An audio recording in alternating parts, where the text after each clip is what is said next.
It's on now. Hey guys, welcome to another episode of Gio's Walk and Talk. We're at Galveston Beach today, walking with my good friend Natalia, who is taking this for me. Love you. Love So you. Natalia, give me a topic. What do you want to talk about? Lower core. Oh, lower core. Good topic. Okay. What in specific? For late, because this clearly coming from a woman, this has to be an important topic. So you're thinking core, how do we get, to accentuate the core, bring in lines, all that good stuff? Correct. All right, so before we even talk about exercises, let's get the elephant out of the way. Nutrition. Yes, I said nutrition is the big one when you think about this stuff. So remember what I said before about other episodes, obviously, follow me, episodes where I tell you, forget the macros, forget all that. Think of it this way. Whenever you sit down, ask yourself, is 50% of my plate protein? That is a sheep and goat separator for me as far as getting enough protein in. Do I really count it or count calories, macros? Nah, I don't compete. I just want to look the part. So half your plate should be protein, whatever it is, chicken breast, chicken thigh, steak, salmon, egg whites, what's another one, tilapia? Yeah, any kind of fish. Any kind of fish would fit that bill. The other half could be rice, white, brown, I don't care. We just want to limit the amount of carbs you take in with every feeding session. And I like to split it up into quarters, at least on that half of the plate.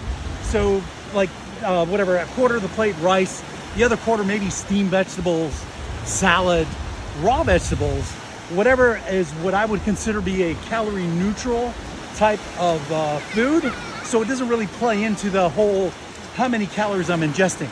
And by the way, when you ingest protein calories, it takes that much more energy to burn protein. So you're automatically increasing your metabolic rate and burning calories while you are ingesting that food, or at least the 3-4 hours post-eating event.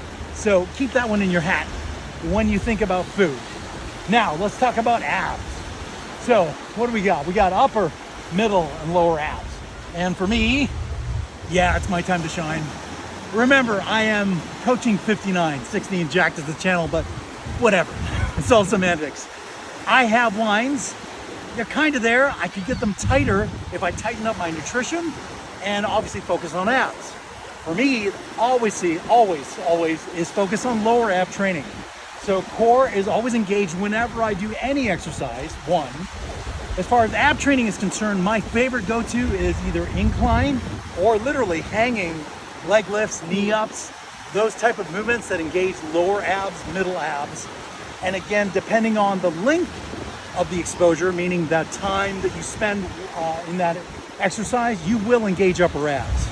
But the goal is always get the lower abs involved. If you can get those exhausted, then the middle will engage and the upper will always engage in whatever position you're in.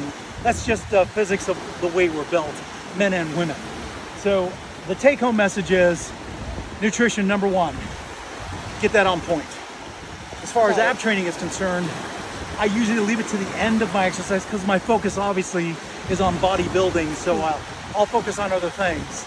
Remember, the more intensely you train that muscle, the more developed it gets, especially if you use weight. So for abs, I really don't like to use weight outside of body weight. However, to achieve that intensity goal, which should be the primary directive whenever you are engaged in something like that, or training session, I will use maybe even a 5-pound weight. For women, 3-pound, 5-pound, that's cool. For guys, 7, 10, just to engage a little bit more weight on that and do a drop set. So I would do leg lifts, incline, with like a 10-pound or even a 7-pound, and then drop the weight, continue the movement, so it's almost like a knee up if I can't do extended legs, so knee up, and just finish till I'm actually tired and I can't perform it anymore. That is set one.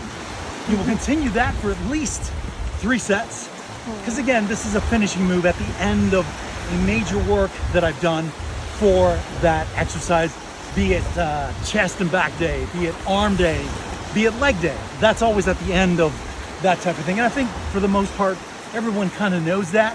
I'm just trying to be efficient. I want to get there. I want to look the part, get there quick. And that's the way to do it. Follow me. Look for me on YouTube, GeoFit Official. find me. Keep going, keep growing. See you soon.